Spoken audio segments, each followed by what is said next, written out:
আসসালামু আলাইকুম। সবাই কেমন আছেন? আমি আলহামদুলিল্লাহ ভালো আছি।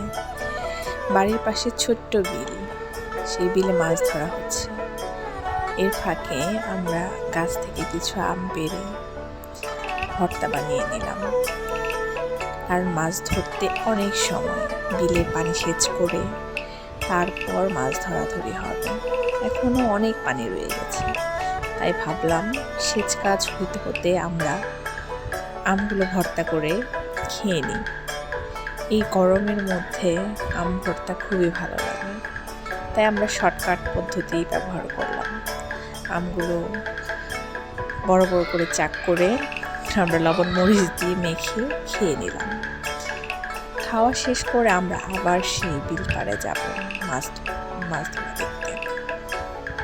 তাই আমি দ্রুত কাটাকাটি করে আমরা শুকনা মরিচ দিয়ে একটু লবণ মরিচের গুঁড়া দিয়ে মেখে কয়েকজন মিলে খাওয়া দাওয়া করলাম।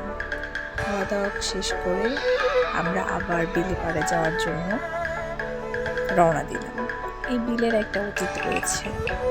আমরা বাবা মার কাছে শুনেছি যে পূর্বকালে এখানে নাকি হিন্দুদের মরদেহ পড়ত, এই জন্য এই গ্রামে এই বিলের নাম দেওয়া হয়েছে মরঘাটি বিল। এটা অনেক পুরাতন কথা, কিন্তু গ্রামের পাশে বিলের মনোমুগ্ধকর পরিবেশ দেখতে সবারই ভালো লাগে, তাই আমরা উপভোগ করতে চলে গেলাম। গ্রামে এই বিলটাতে নানা রকমের দেশীয় মাছ পাওয়া যায়। গ্রামে বন্যায় পানি যখন আসে, বন্যার পানির সাথে নানা রকমের মাছও আসে। আবার বিলে অনেক পানা জমে গিয়েছিল, এই জন্য বিলটা খনন করারও দরকার। তাই সবাই মিলে উদ্যোগ নিয়ে বিলের পানা পরিষ্কার থেকে শুরু করে মাছ ধরাধরি কাজ করব। এখন মাছ বন্টন করার পালা। যে বিল অনুযায়ী সেই পরিমাণ মাছ পাওয়া যায়নি, তাই কেটে কুটে সবার ভাগে যেন বড় মাছ যায়, ছোট মাছ যায়, এই উদ্দেশ্যে সবাই মাছগুলো বড় মাছ কেটে সবার ভাগে যেন 1 পিস 2 পিস যায়, এই ব্যবস্থা করা হয়েছে। মোটামুটি 100টার মতো ভাগ করা হয়েছে। সবাই অনেক পরিশ্রম করেছে, তাদের আনন্দটাও ছিল অনেক। আমরা উপভোগ করলাম। সবাই মিলে দেখতেছিল কেমন করে ভাগ করে।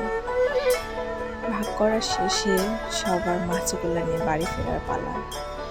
লিস্ট ধরে ধরে প্রত্যেকটা ঘরে ঘরে মাছগুলো দেওয়া হয়েছে। কম বেশি সবাই পেয়েছে, এতেই যেন খুব আনন্দ।